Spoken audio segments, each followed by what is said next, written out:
¿Cómo están? Bienvenidos a una nueva edición de Las Cartas sobre la Mesa, un programa de Infogate que semana a semana le lleva antecedente, información, datos para que pueda contextualizar, entender lo que es la realidad a nivel mundial, a nivel regional y por supuesto también acá en Chile. Un programa que ya en 5 años le ha entregado semana a semana todos esos datos. Un programa que se transmite por Mundo TV, por la señal de Cable Mundo desde Valparaíso, Yanquihue. También por otras plataformas de cable como Telecauquén, y Ñublevisión, donde usted nos puede seguir, nos puede ver y también, por supuesto, en otras redes sociales, en YouTube, en Facebook y en Twitter, donde, por supuesto, colóquele me gusta, porque eso obviamente nos ayuda para un periodismo independiente, una perspectiva distinta de ver la realidad y también de poder analizarla y entregarle antecedentes para que usted converse en su casa, dialogue y efectivamente pueda tener una mejor perspectiva de lo que está sucediendo y cuáles son los escenarios futuros a los cuales nos enfrentamos. Son las cartas sobre la mesa que cuentan con el apoyo, digamos, de Joyería Auros. Una joyería que nos enseñó algo que es importante. No se trata de comprar joyas o no, se trata de que usted use el oro como un elemento de ahorro y Auros le ofrece esas pequeñas barras de oro de distintos valores que usted las puede ir guardando y el oro no se desvaloriza. Sin lugar a dudas, digamos, esta semana es muy noticiosa por diversas razones. Una de ellas, quizás la que necesariamente tenemos que empezar, es que la situación en Ucrania, la situación bélica, la guerra, producto de la invasión rusa a Ucrania, no ceja, no se ha detenido y no pareciera haber atisbos de un alto al fuego, que es lo que todo el mundo espera.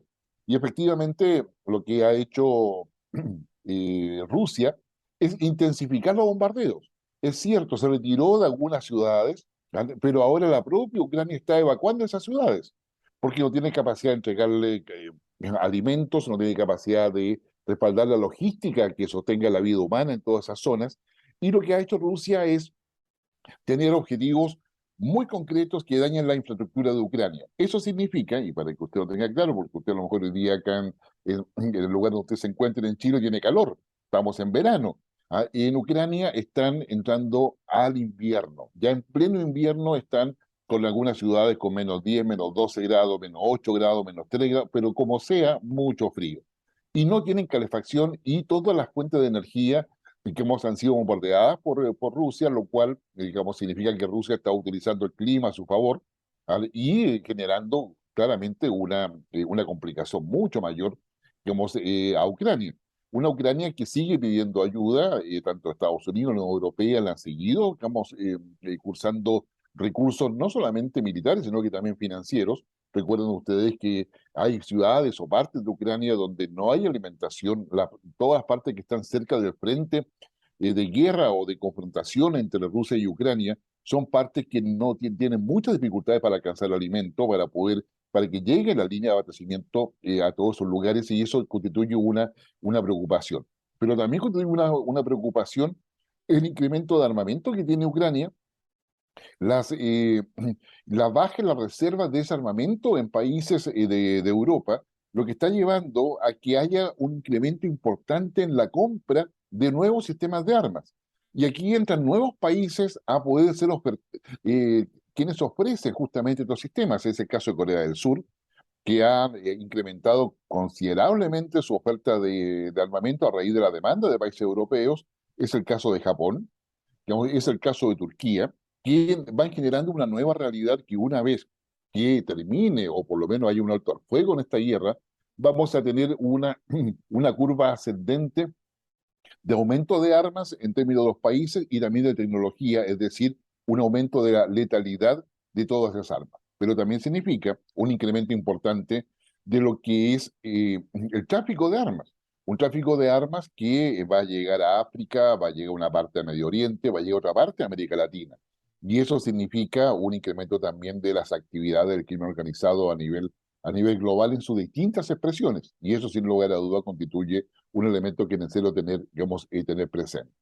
Otro tema, si seguimos nosotros digamos, en Europa, es lo que acaba de determinar, digamos, una corte londinense en el cual establece que Escocia no puede llevar a cabo ningún referéndum para definir su nivel de autonomía o independencia del Reino Unido sin que sea aprobado por el Parlamento inglés.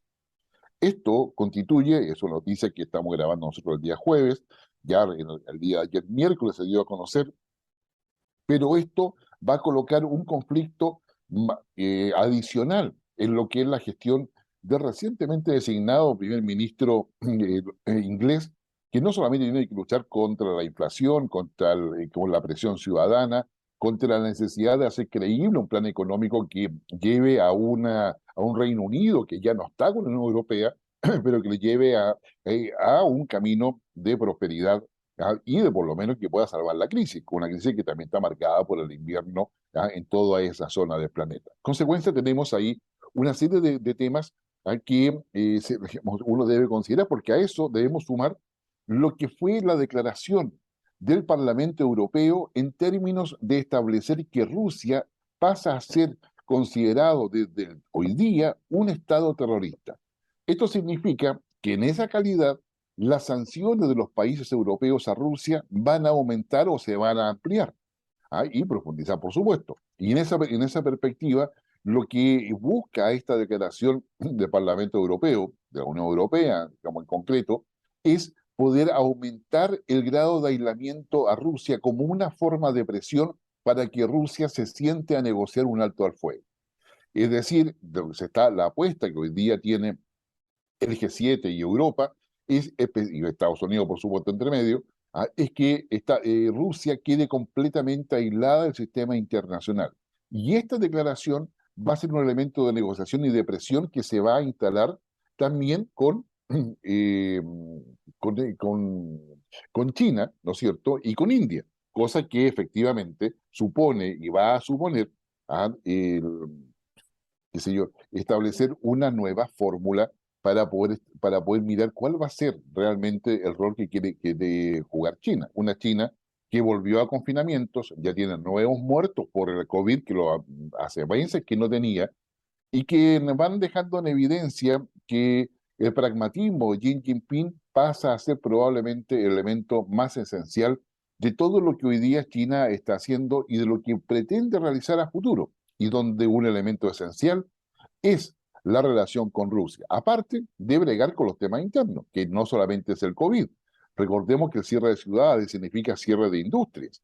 Y dentro de esas, digamos, están las protestas de los trabajadores de una de las mayores fábricas de iPhone en China, ¿ya?, que están protestando justamente por el cierre de las fábricas, y eso significa la pérdida digamos, de productividad o de producción de iPhone, pero también significa una pérdida de ingresos. Entonces tenemos acá un escenario que China va a volver de alguna forma a estar en nuestra agenda, no por su conflictividad y su confrontación con Estados Unidos, sino por las decisiones políticas internas que está tomando y que van a sumarse allá a los impactos negativos que conlleva la guerra en Ucrania, donde los temas de inflación a nivel global, el precio de la energía a nivel global, el alza en el gas, el impacto en el petróleo, a pesar de que ha bajado, pero mantiene un precio alto que complica a todos los países del mundo, particularmente a los países de América Latina o países menos desarrollados.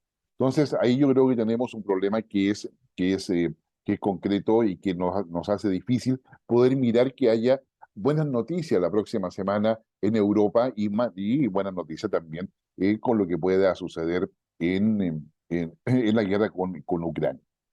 Nos quedan varios temas, pero déjeme solamente decir una palabra: Qatar, nada más. Qatar, sin lugar a dudas, no ha dado más que una sorpresa. Este mundial yo creo que va a ser reconocido no solamente por la sorpresa futbolística, como la que le pasó a Argentina con Arabia Saudita. Los argentinos todavía están llorando esa derrota frente a Arabia Saudita, y para qué hablar de Alemania frente a Japón. Y probablemente será una de las tantas sorpresas que estaremos viendo en este mundial de punto de vista futbolístico. Pero también tendremos al lado de eso un tema, yo diría, político, asociado a derechos humanos. Claro, porque sucede que Emiratos Árabes Unidos no es, digamos, Occidente, no es parte de Occidente. Hay una cultura musulmana, hay una cultura religiosa, una tradición en términos de comportamiento que claramente choca, ¿no es cierto?, con el lujo, con la pomposidad. Usted ha visto los estadios, usted ha visto los lugares que tienen, pero que va a llevar a toda una reconsideración respecto a por qué se llegó a Qatar. ¿Por qué se llega ahí? ¿Por qué finalmente hubo una decisión? Y esa decisión es en la confrontación de dos mundos, el mundo occidental con un mundo distinto al occidental. ¿Ah? Y eso lo estamos viendo en cada, digamos, los memes son infinitos, ¿no? Y sin lugar a dudas va a ser ahí un tema de discusión y debate permanente, pero también lo va a ser el tema político al interior de la FIFA. ¿Cómo se llegó a Qatar? Y sin lugar a dudas tenemos, yo diría, un tema de corrupción de por medio, tenemos cruces y confrontación de distintos intereses y de poderes dentro de la FIFA. Recordemos que más de alguno, digamos, de sus dirigentes ha señalado que la FIFA es más poderosa que las Naciones Unidas, por ejemplo. En consecuencia, el tema de Qatar va a dar no solamente espacio para una autocrítica, sino que también para un replanteamiento interior de la FIFA en un conflicto que recién empieza a encenderse y que probablemente va a estar en su mayor apogeo una vez que tengamos el nuevo campeón del mundo. Y eso claramente algunos dicen que podría ser Brasil. Pero vamos a ver cómo le va. Digamos, puede ser también una sorpresa. Pero si hablamos de Brasil, necesariamente tenemos que hablar de dos cosas de Brasil. La primera de ellas tiene que ver con lo que ha denunciado y la presentación que se ha hecho a la justicia electoral de Brasil por parte del Partido Liberal, el partido de Bolsonaro, en términos de que se revisen, digamos, y se auditen las urnas electrónicas más antiguas, porque según ellos, en esas urnas electrónicas habría una posibilidad de fraude. ¿Ah?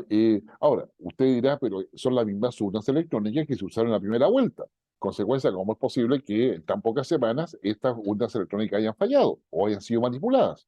Pues bien, eso es lo que ha colocado hoy día sobre la mesa, qué sé yo, la hueste de Jair Bolsonaro, que con todo es bastante menor de lo que se pensaba que iba a ser. Muchos pensaban de que Bolsonaro, frente a la derrota, poco menos se iba a tomar plan alto, ¿no es cierto?, donde está como el legislativo brasileño en Brasilia, pero eso no sucedió, sino que hoy día va por una vía institucional, cosa que se agradece desde el punto de vista de la gobernabilidad democrática como de Brasil, digamos, y se agradece desde el punto de vista que será la justicia electoral la que determinará si efectivamente hay alguna posibilidad de intromisión o de manipulación de las urnas electrónicas más antiguas en Brasil. Y todo esto sucede mientras Lula Silva se le estirpa, aunque es un pequeño tumor, digamos, en la parte del cuello que, digamos, ha salido una operación en términos positivos. Pero no terminamos solamente con Brasil y Bolsonaro y esta pugna electoral, porque además hay otro tema. Esta semana fue designado el nuevo presidente del Banco Interamericano de Desarrollo. Corría, junto por la nominación, corría no solamente, digamos, el brasileño, que finalmente es el que sale electo, sino que corría un argentino que bajó su candidatura y que daba como buena opción un chileno. ¿Ah? Y este chileno, que siguió el exministro Izaguirre, finalmente pierde, y pierde en forma contundente, a tal punto que, que saca una cantidad de votos bastante menor frente a los 80% que obtiene el candidato brasileño. Sucede que el candidato brasileño ya lo propuso Jair Bolsonaro. La interpretación de esto, digamos, es fina, pero necesaria de poder destacarlo. Los países del mundo que tienen participación en la votación para elegir al presidente del Banco Interamericano de Desarrollo no, digamos, auspiciaron a ningún candidato apoyado por gobiernos llamados progresistas o de izquierda dentro de América Latina. Y eso es un detalle que debemos mantenerlo en la mente, porque fue en esas áreas donde efectivamente se definió el apoyo de todos esos países al candidato propuesto por Bolsonaro. Sin lugar a dudas, más allá del frío que hay en Europa, más allá de lo que está sucediendo, de las balaceras que hay, qué sé yo, en Estados Unidos, dos en una semana, que no dejan de ser preocupantes porque significa de que hay situaciones que están escapando a cualquier posibilidad de control o prevención de parte de los organismos estatales. Pero en América como Latina empezamos a discutir hace un rato atrás a raíz de la elección en Brasil qué iba a pasar con los bosques y la deforestación que vamos en la Amazonía. Pero dijimos la Amazonía a un lado, ya dijimos algo sobre eso, sino que concentremos en lo que pasa acá en Chile. Entramos al verano y entramos a los incendios forestales, que es una cosa que donde hay normalmente una acción humana de por medio, digamos, ya sea por omisión porque no se previó, o por ser el que induce justamente el incendio forestal. Y son cientos de miles de hectáreas que se van quemando año a año. Y estamos acostumbrados un poco a las estadísticas. ¿Se ha dado cuenta usted? Esta semana hubieron tantos incidentes, ya sea portonazo, ya sea robo, asesinato, etcétera. Y con los incendios ha pasado lo mismo. Estamos hablando de que el año pasado fueron 100.000, este año fueron 200.000. Pero esto fue lo mayor que sucedió en los últimos 5 años y se nos olvidó al día siguiente, sin considerar todo lo que está alrededor de eso. Bueno, para conversar sobre eso, sobre esos temas, tenemos a un experto que hace tiempo que no conversábamos con él, pero que tiene, yo diría, un nivel y un reconocimiento tanto a nivel nacional como internacional. Es Michel Delerme, que ya lo vemos en pantalla, es un asesor senior experto en emergency management, en lo que es gestión de emergencia, la práctica en español, con más de 30 años de experiencia, digamos, en la industria de servicios y asesorías, en todo lo que es eso, en gestión de emergencias y también public safety, que es lo que es la seguridad pública, es decir, los elementos de entorno, pero también lo que tiene que ver con la institucionalidad para poder enfrentar todo eso. Él ha hecho estudios, estadías, perfeccionamiento en Brasil, los Países Bajos, Japón, Singapur, Canadá, Estados Unidos, creo que no se me diga ninguno afuera, pero que son justamente lo que él hoy día se dedica a hacer. Michelle, muchas gracias por estar con nosotros.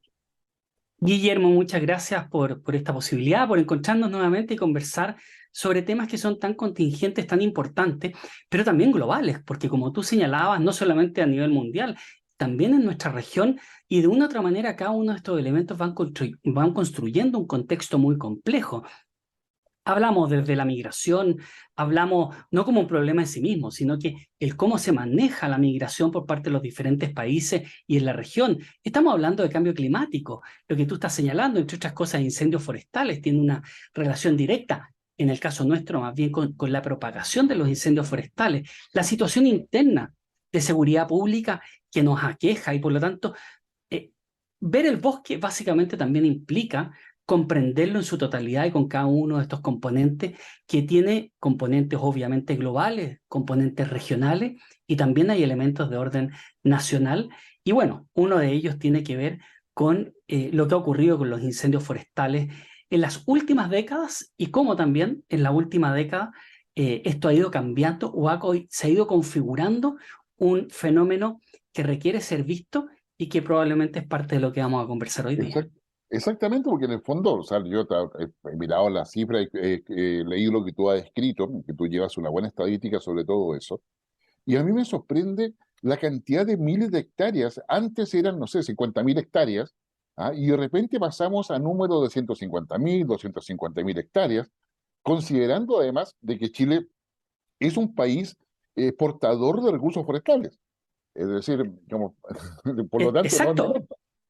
no es menor y por lo tanto tú estás hablando de una serie de elementos porque si te fijas hoy día, bueno, culturalmente en Chile, nosotros cuando hablamos de seguridad pública nos fijamos en el daño y quién comete el daño en la institución táctica, es decir, número de crímenes, delincuentes y las policías. Pero nos olvidamos que la seguridad pública es protección y bienestar. Y en este caso, tiene que ver con la protección de las personas, la vida, tiene que ver con la protección del medio ambiente, la infraestructura, los bienes y, como tú bien señalas, también la economía. Y eso también hay que ponerlo sobre la mesa al momento de ver estos fenómenos globales. Y quiero partir con algo bien particular de lo que tú señalas y que tiene que ver con la política pública. Más allá de entrar en las cifras concretas, que también te quiero señalar algo respecto de eso. No puede ser que sigamos en nuestro país mirando las emergencias y la seguridad pública con esta cuestión más bien de orden numérico que oculta la realidad. Tú sabes que el indicador más conocido y más utilizado en materia de incendios forestales es el número de hectáreas quemadas. El tema es que eso deja fuera, por ejemplo, cuando en 2017 Santa Olga queda totalmente destruida. Eso deja fuera cuando más de 100 viviendas en Chiloé, aproximadamente en esta época, el año pasado son totalmente destruidas por un incendio de interfaz urbano-forestal. Por lo tanto, si hablamos de protección y bienestar, los indicadores para poder caracterizar adecuadamente los fenómenos y así desarrollar buenas políticas públicas requieren también modificarse y salir de esta fragmentación. Es decir, salir de que los incendios forestales son solamente un tema, digámoslo, forestal. En materia de las cifras, y tú señalas algo muy, muy interesante. Pareciera que nos acostumbramos o no vimos el cambio de pasar de promedios de 50 a 57 mil hectáreas destruidas por temporada a pasar a más de 100.000. Quiero señalarte que para que veamos cómo ha cambiado esto en la última década, entre el año 85 y el año 2013, solo una vez hubo una temporada que superó levemente, el año 99 superó levemente las 100.000 hectáreas. En los últimos 9 años, 5 temporadas, no solamente han superado las 100.000 hectáreas, sino que se han transformado en las 5 peores temporadas desde que hay registro, de que eso es prácticamente la década de los 60 en nuestro país. Entonces, pareciera que nos estamos acostumbrando al desastre y eso es sumamente preocupante. El año pasado, para seguir con las cifras, porque entonces, si el lenguaje es hablar de este indicador, bueno, si queremos medir realmente la temperatura del problema, en lo comunicacional y en el impacto emocional de nuestra comunidad, el año pasado nos llamó la atención. Tú no viste ningún titular, ningún reportaje de lo catastrófico que había sido la temporada.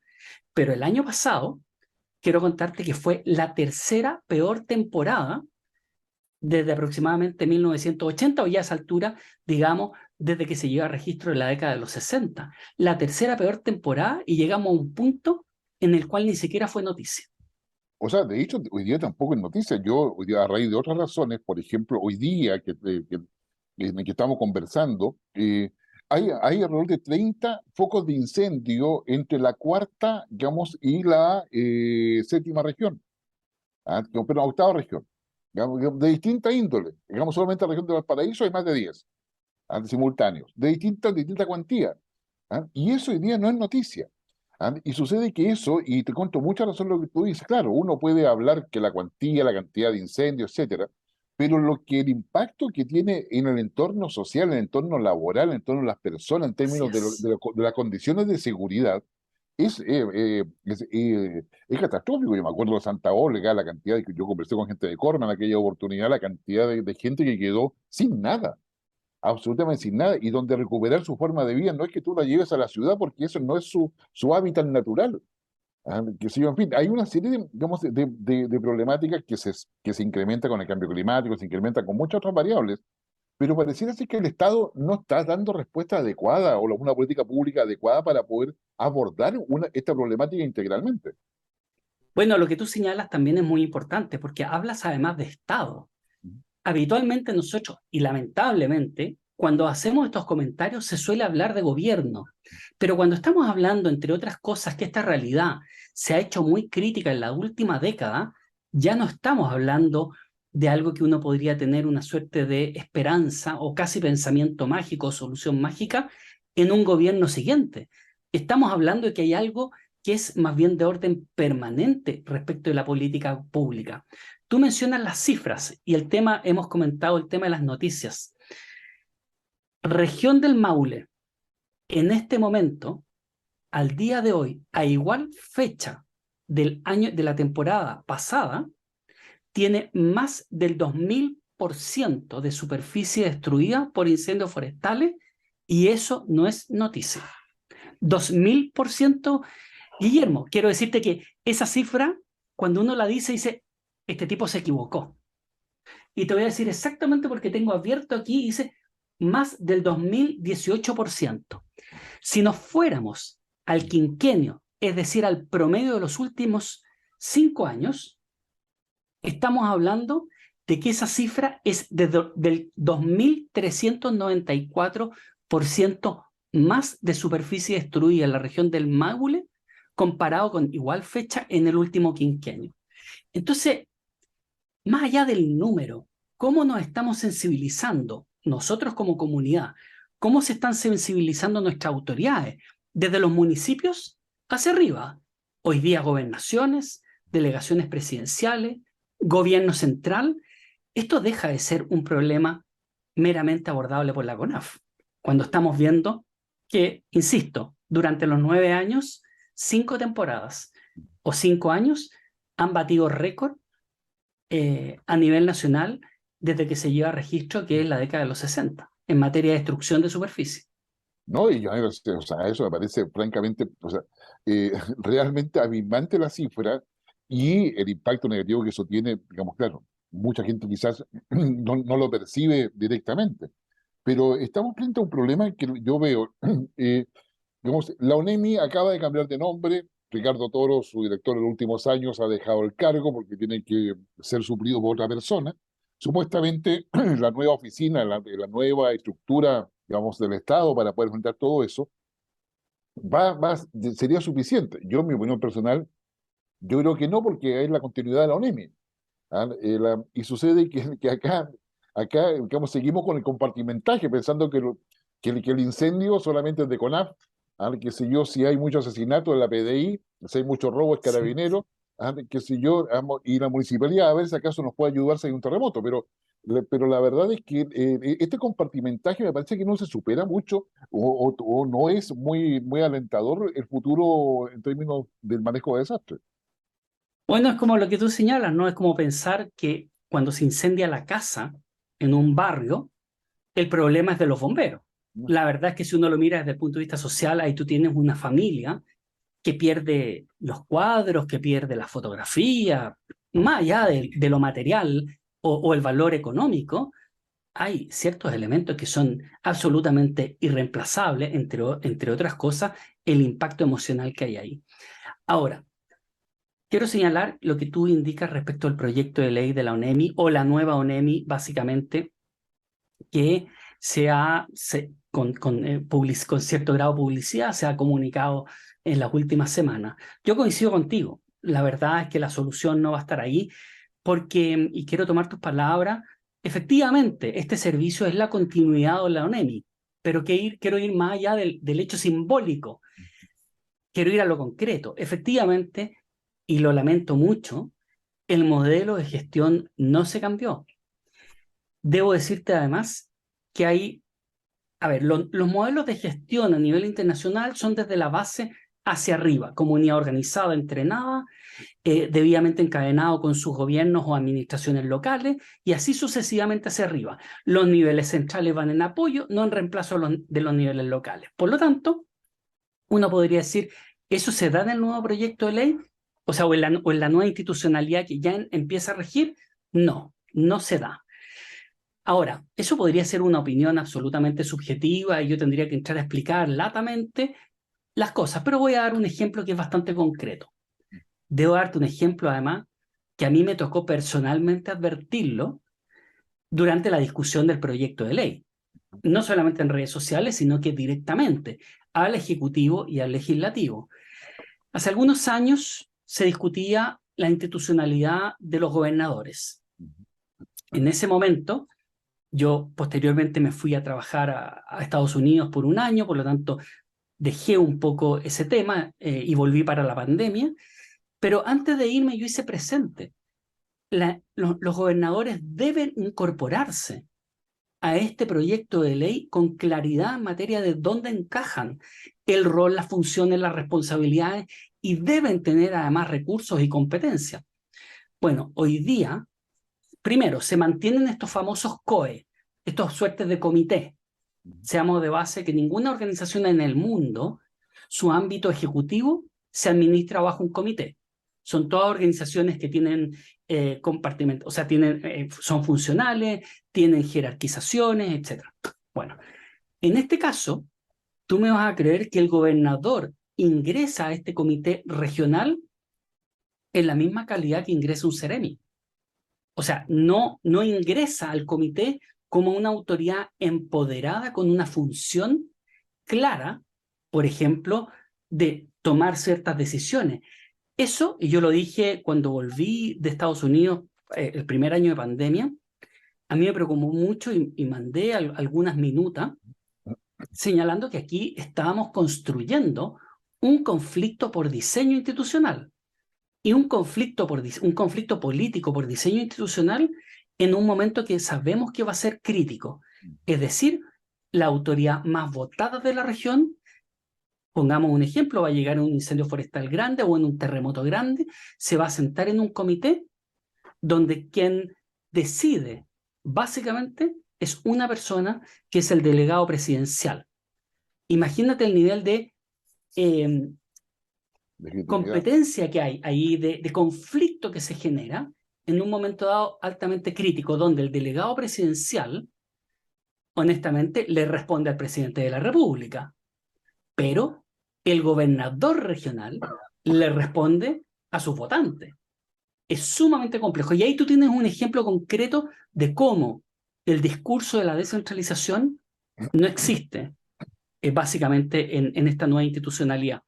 Por lo tanto, coincido contigo, es la continuidad de la ONEMI, no solo en términos de las funciones, sino que también del modelo de gestión. Sí, además me da la impresión a mí, y también lo digo en parte por mi experiencia y conocimiento, de que acá en Chile, y quizás no el único país, donde suele plantearse que la coordinación es un sinónimo de gestión. Es decir, si tenemos entidades coordinadas, se asume que hay una gestión. Cuando lo que tú mismo, y tú has visto, tú eres experto, a mí me ha tocado verlo en otra instancia de seguridad, cuando en realidad lo que se requiere es que hay una autoridad política que sea capaz de tomar decisiones inmediatas, oportunas, y eso significa movilizar no solamente los recursos del Estado que están en su región, sino que también los privados, ¿ah? Para poder Así es. justamente, o sea, y es por el mandato de la ley, ¿no? Porque o si no, el delegado presidencial tiene que preguntar al presidente. El presidente, vamos a ver con quién estará asesorado, ¿ah? Digamos, comité de crisis, ¿ah? Pasan 3 horas y sucede que 3 horas es demasiado tiempo en un desastre, o sea, es decir, claramente se requiere algo completamente distinto. Entonces, ya me da la impresión a mí que tenemos una falencia en términos de que en vez de fortalecer el rol del Estado y a sus funcionarios, finalmente digamos, se debilita con un costo inmenso respecto a lo que es la protección y bienestar, que justamente debería ser el foco de ese que hace. Bueno, tú tienes razón y quiero tomar el ejemplo que tú señalas, además. Tú dices, aquí tenemos, por ejemplo, un presidente y puede tener un comité de crisis, pero ese comité de crisis no va a reemplazar la responsabilidad y la capacidad de gestión del presidente. El problema es que en materia de emergencias, cuando nosotros instalamos estos comités, no los instalamos como un comité asesor como vendría a ser el comité de crisis. Ahí hay una suerte de distorsión. Lo que hacemos es instalar este comité para hacer gestión. Y la verdad es que primero, los comités son instancias que son muy buenas para en los momentos de los consensos, pero sabemos que durante una etapa de emergencia, de respuesta a la emergencia, no es un momento para generar consensos. Hay que hacer gestión y eso implica tener capacidad de gestión, mando y control. Los Exacto. comités son estructuras eminentemente horizontales. Son buenas para instancias de orden de decisiones colegiadas, pero no para un tema de gestión, menos una instancia como la que estamos hablando, que además en el caso chileno estamos hablando siempre que se instalan para situaciones muy complejas, muy complejas. Sí, digamos, yo, antes de cambiar de tema, no puedo dejar de referirme. Bueno, cuando uno habla de gestión, está hablando de una capacidad de toma de decisiones y una Así capacidad de es. implementar las decisiones. O sea, no solamente decir voy a decidir esto, sino que al momento que lo digo, tengo la capacidad de implementarlo. Pues bien, ¿para Así qué es. eso? Y a lo que decía Michelle, eso es mando y control y comunicaciones. ¿Ya? Entonces, normalmente en un desastre, digamos, se requiere tener capacidad de que las antenas celulares funcionen, de que Así es. digamos, haya comunicación, y si no hay antenas celulares, tener el plan B. Y ese plan B normalmente, digamos, entre otras alternativas, digamos, considera los teléfonos satelitales. Yo apuesto lo que tú quieras, que si hacemos una prueba, digamos así, repentina, improvisada, de que vamos a llamar a todas las autoridades por sus respectivos teléfonos satelitales que se compraron, se le entregaron a las autoridades, yo creo que si nos comunicamos con uno va a ser mucho. Porque como los teléfonos satelitales, tal cual pasa con los teléfonos que todos usamos, hay que cargarlos, hay que mantenerlo actualizado en el software, qué sé yo, porque eso se va modificando. Y yo creo que es ese tipo de cosas que son inherentes a la gestión, es decir, tú no puedes hacer gestión si todas esas cosas no están antes. O sea, como no puedes, oye, se cortó la luz, cargue, no tenemos, el generador, ya pasaron, ya, olvídate, ya es demasiado tarde. Bueno, y ahí hay temas que tienen que ver con esta suerte de fragmentación que tenemos, Creo que tú lo señalaste también respecto al tema del mundo privado, la incorporación del mundo privado. No nos olvidemos que aquí hay funciones esenciales, infraestructura crítica, donde la función sigue siendo pública, pero ha sido entregada en administración a un privado. Pero la función no deja de ser pública por ese Así es. hecho. Y por lo tanto, desde el punto de vista de la política y la gestión pública, se requiere entonces un trabajo previo, permanente. No es bueno conocer a tu compañero de emergencia al día de la emergencia, y por lo tanto tiene que ser previo para asegurar la continuidad operacional de los servicios esenciales que en Chile, en muchos casos y en muchas partes del mundo, están entregados en administración al mundo privado. Y por lo tanto, esa asociatividad en materia de gestión tiene que estar antes, pero básicamente terminamos con una estructura de gestión que es eminentemente política, horizontal, como son los comités, donde quiero señalar otro elemento además. Una de las características de estas estructuras es que lo que hacen es de una u otra manera diluir la responsabilidad y la rendición de cuentas, algo que en materia de gestión de emergencia y seguridad pública en Chile sabemos que es una de las debilidades más importantes que tenemos, y que esa falta de rendición de cuenta y responsabilidad es la que va generando una cultura donde básicamente quienes se desempeñan empiezan a pensar o a creer que aquí se puede hacer de todo, total, nada me va a pasar, aunque las cosas salgan mal o aunque saliendo bien las cosas se hagan de manera incorrecta. No nos olvidemos cuán importante es esto. En materia de las emergencias hay un poder muy, muy importante. Por eso, países desarrollados, la seguridad pública es un área que es absolutamente normada. Se ejerce de manera pública o de manera pagada o de manera voluntaria. Quien cumple esa función debe cumplir con cierta normativa, certificaciones, etcétera. Porque tú tienes un poder muy importante en una emergencia. Decidir a quién ayudas y a quién no, probablemente en el peor momento de su vida. Y eso requiere altos estándares de transparencia activa, no transparencia pasiva. Transparencia activa, porque de lo contrario, no solamente es poco ético, sino que además no entra en los estándares de respuesta humanitaria, sino que además tú eres capaz de ir dañando un componente que es básico en materia de cualquier emergencia, que es la credibilidad, que está directamente vinculado con lo que es el liderazgo y la conducción en momentos críticos. Por lo tanto, creo que ahí hay elementos también sumamente relevantes que creo que estamos al debe en nuestro país comparado con otras áreas en las cuales no hemos obviamente avanzado significativamente. Sí, no, yo ahí concuerdo completamente contigo. Pero Michelle, quería volver un poco atrás, porque empezamos conversando con los incendios, nos fuimos a todo lo que es el ecosistema de emergencia, como se diría hoy día. Así Ya. es. Claro, pero tú también tienes toda esa visión de seguridad pública que lo has mencionado varias veces. Digamos, y tenemos una zona que es forestal, ¿ya? Y donde hay evidente problema de seguridad pública, que es la macrozona sur. Así Ya, es.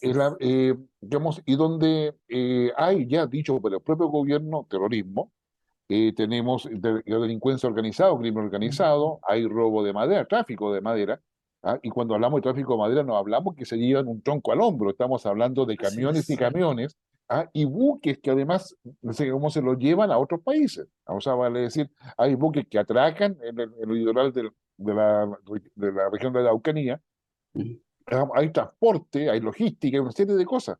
¿Ah? Entonces, digamos, ¿qué hace distinto? ¿Se esperaría que hubiese algo más complejo en esa zona respecto a los escenarios que podemos esperar para este verano?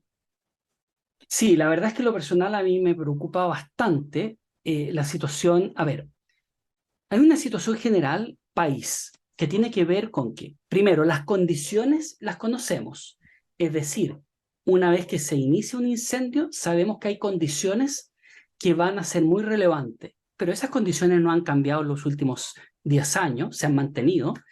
Hay otras que no cambian, como en la topografía, pero sabemos que tenemos estrés hídrico, una sequía muy potente más de la última década. Tenemos disponibilidad de combustible, por lo tanto, una serie de elementos que se sabe. El otro elemento que es variable, pero que sabemos que ya está instalado, es cambio climático. En el caso de los incendios forestales, para su propagación también tiene que ver con las altas temperaturas, asociado principalmente a lo que nosotros solemos hablar de olas de calor. Por lo tanto, eso nos genera que, iniciado un incendio, tengamos bajo ciertas condiciones incendios de comportamiento extremo, es decir, se propaguen muy rápido y se requiere entonces una rápida respuesta, una respuesta precisa y una respuesta contundente.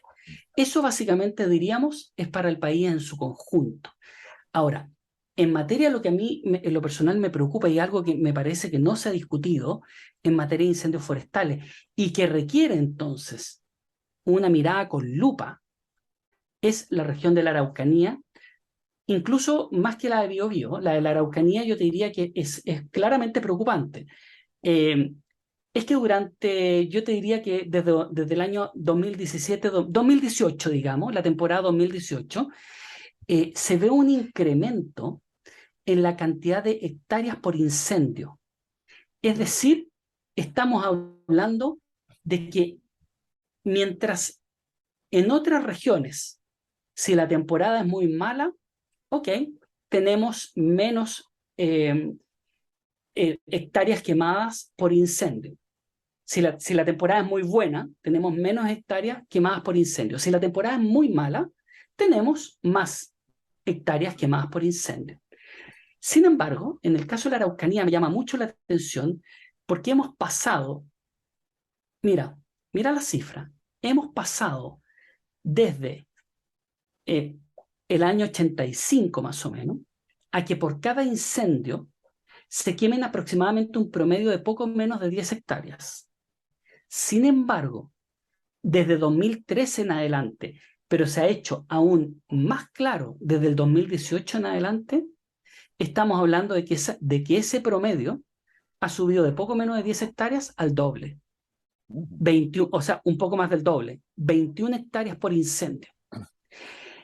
Aquí en Chile el número de incendios no cambia radicalmente. Por lo tanto, estamos viendo de que probablemente, mi hipótesis, es que en el caso de la Araucanía tenemos un tema con los incendios donde podríamos estar pensando que se está viendo un poco la mano más del conflicto armado en la macrozona sur, y eso puede estar dándose por dos situaciones. Uno, obviamente, un leve incremento en el número de incendios, pero el tema de la superficie puede estar dado precisamente porque los niveles de respuesta están siendo más lentos, menos precisos, menos contundentes y por lo tanto menos efectivos. Por lo tanto, a lo menos esta es una realidad que estamos viendo yo te diría que los últimos 5 años de manera ya repetitiva año tras año. O sea, desde el 2013 podríamos decir que tenemos, no sé, 2012, 2013 tenemos poca hectárea, o más bien en lo normal, 2014, 15 tenemos bastante más que lo habitual, 2016 baja, 2017 baja, pero ya desde 2018 esto se mantiene alto sin volver a los promedios históricos. Y cuando ya eso empieza a ser algo habitual y que no responde a las tendencias o a las situaciones particulares de cada temporada, me parece que es preocupante e insisto, creo que aquí podría haber un tema, a lo menos, de impacto. Ahora, creo que tampoco descubre la pólvora con esto. Mientras en otras épocas del año sabemos que el atacar, aquí estamos hablando, y lo hemos dicho, de crimen organizado, de actividades terroristas, cuando para generar la acción se utiliza como medio, como fin, el atacar un camión, el atacar una parcela, bueno, en temporada de verano, el fuego en el ámbito forestal pasa a ser también una herramienta utilizada. Eso hace entonces de que la labor del Estado sea aún más relevante si es que se quiere abordar bien esta temporada, ya no solamente desde el punto de vista de un patrullaje, de la presencia militar, sino que también hacer esa labor de control más fuerte, pero también dar las garantías de que el combate por parte de privados, no nos olvidemos una zona forestal donde los forestales las empresas privadas tienen muchísimos recursos de combate a incendios, sino que además el Estado puedan establecer, insisto, una respuesta rápida, es decir, oportuna, precisa y contundente en ese sentido de manera segura. De lo contrario, nos podemos ver enfrentados a una situación que solo va a complejizar la situación de seguridad en comunidades que están realmente agotadas del clima de violencia. Y volvemos a lo mismo, ¿no? Protección y bienestar.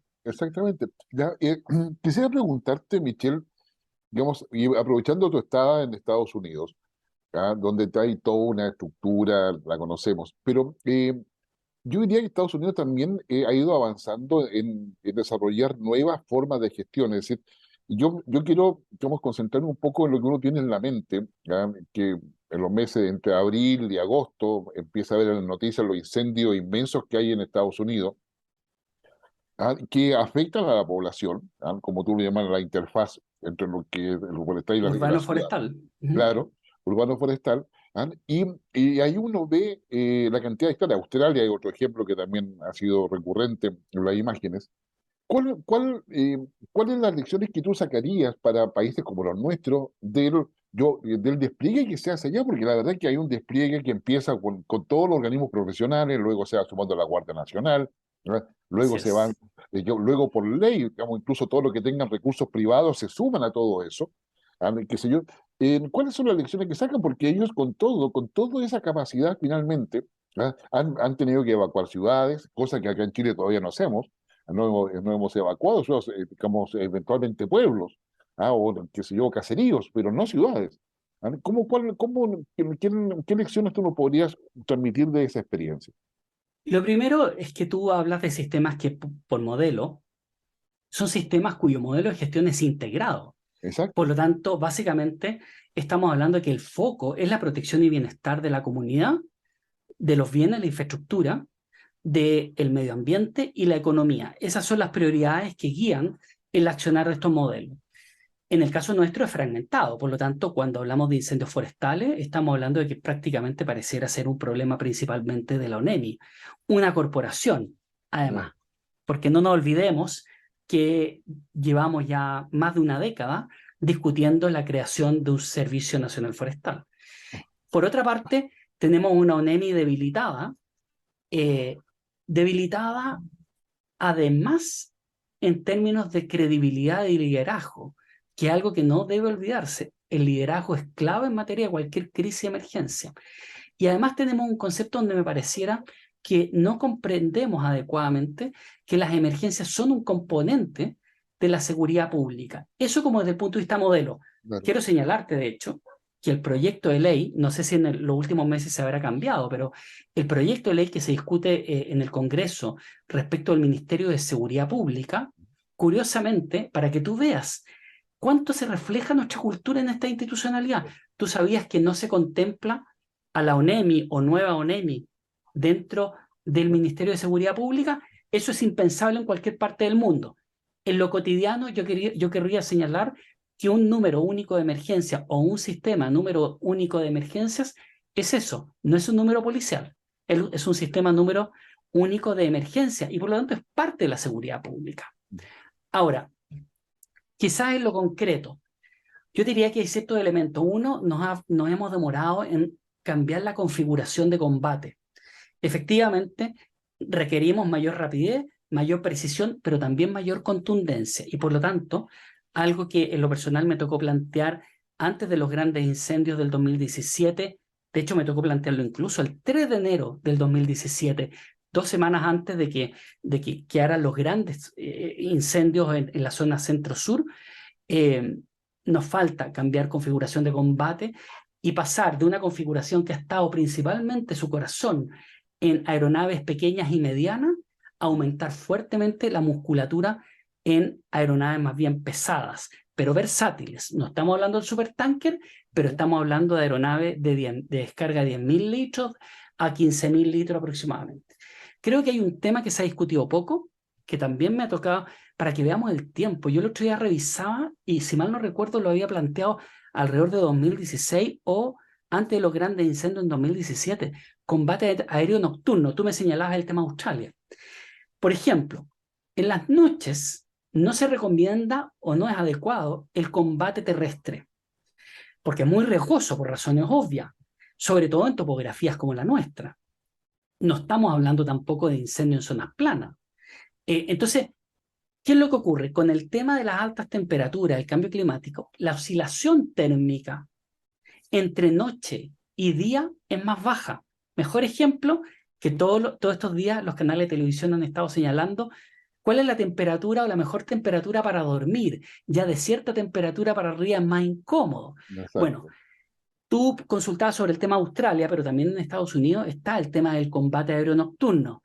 Nada muy nuevo, porque básicamente lo que se utiliza es tecnología que está disponible desde el punto de vista de las aeronaves militares, se adapta, se utiliza para el combate de incendios forestales en la noche y por lo tanto eso significa que tú puedes seguir haciendo combate rápido, preciso y contundente también durante la noche, porque bajo las condiciones que hablábamos, los incendios siguen propagándose rápidamente durante lo que antiguamente ocurría, era la noche, básicamente donde la llama bajaba, la temperatura bajaba y por lo tanto la propagación era muy lenta o inexistente. Hoy día, o sea, no hoy día, eso cambió y lo hemos visto fuertemente instalado desde probablemente la última década. Sí, no, eso efectivamente es así.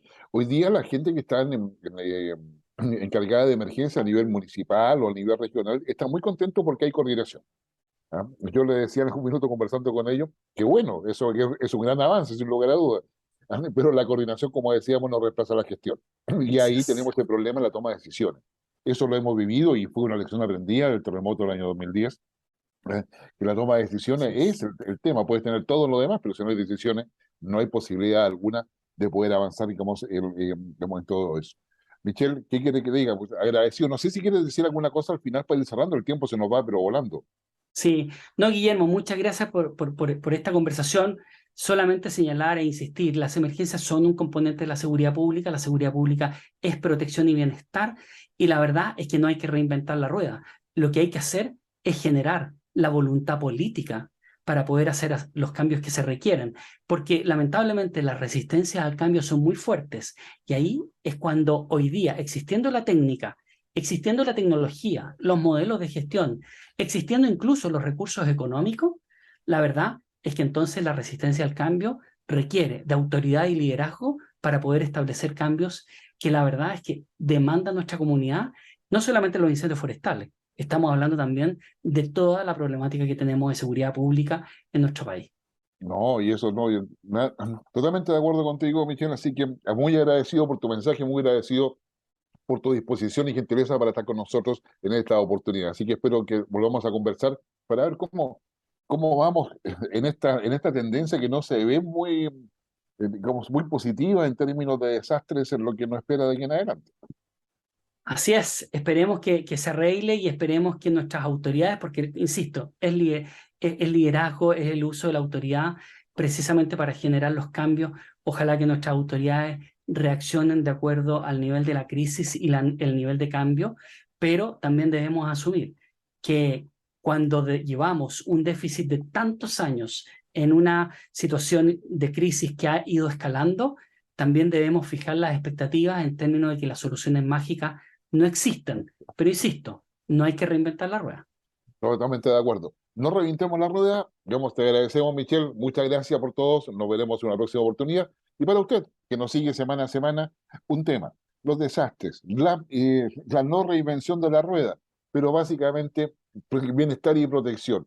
Que la seguridad se concentre en eso, incluyendo, ¿no es cierto?, todo lo que es el manejo de emergencia. Ya quisiéramos un 911 o un 133 general que nos permita coordinar todos nuestros recursos para focalizarlo, y como decía Michelle, focalizarlo adecuadamente, con intensidad, con contundencia y con eficiencia, que es lo que necesitamos. Así que le agradecemos a ustedes su gentileza, que nos siga semana a semana. Recuerde, converse con sus amigos, con su familia. La democracia se construye dialogando, para que quien tenga la capacidad política tome las decisiones respectivas y nos deje justamente con el bienestar que necesitamos. Hasta la próxima semana, que esté muy bien.